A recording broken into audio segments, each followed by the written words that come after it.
শোনো, তুমি লাইফে সফল হতে চাও, তুমি লাইফে অনেক কিছু করতে চাও, তোমার লাইফকে তুমি সাকসেস করতে চাও, কিন্তু তোমার পাশে ফ্যামিলি নেই, তোমার ফ্যামিলিতে প্রবলেম, তোমার টাকার সমস্যা, তোমার আর্থিক অবস্থা খারাপ, তোমার নিজের অবস্থা খারাপ, তোমার মন বারবার ভেঙে যে আমি পারবো না, এইটা তুমি মাথা থেকে ফালাই দাও।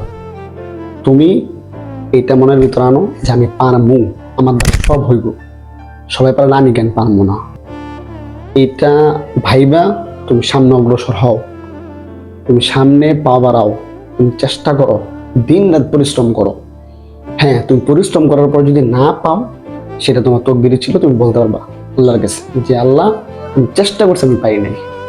কিন্তু তুমি চেষ্টা করবা না, বইসা থাকবা, সময় নষ্ট করবা, তাহলে তুমি কখনো সাকসেস হবে না। আর সাকসেস হওয়ার জন্য সবচেয়ে বড় যেটা, সেটা ছিল কঠোর পরিশ্রম। তোমাকে কঠোর পরিশ্রম করতে হবে, পরিশ্রম ছাড়া কোনো উপায় নেই, কোনো উপায় নেই তুমি যে সাকসেস হইবা জীবনে, ঠিক আছে? আর এর মধ্যে সবচেয়ে বড় জিনিস সেটা ছিল কি ধৈর্য এবং নামাজ।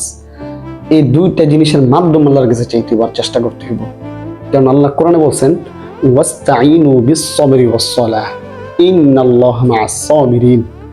আল্লাহ বলতেছেন ধৈর্য এবং নামাজের মাধ্যমে তুমি আমার কাছে চাও, কেননা আল্লাহ তাআলা ধৈর্যশীলদের সাথে আছেন, ঠিক আছে? এই জন্য তোমার এই কাজটা বেশি গুরুত্বপূর্ণ, ঠিক আছে?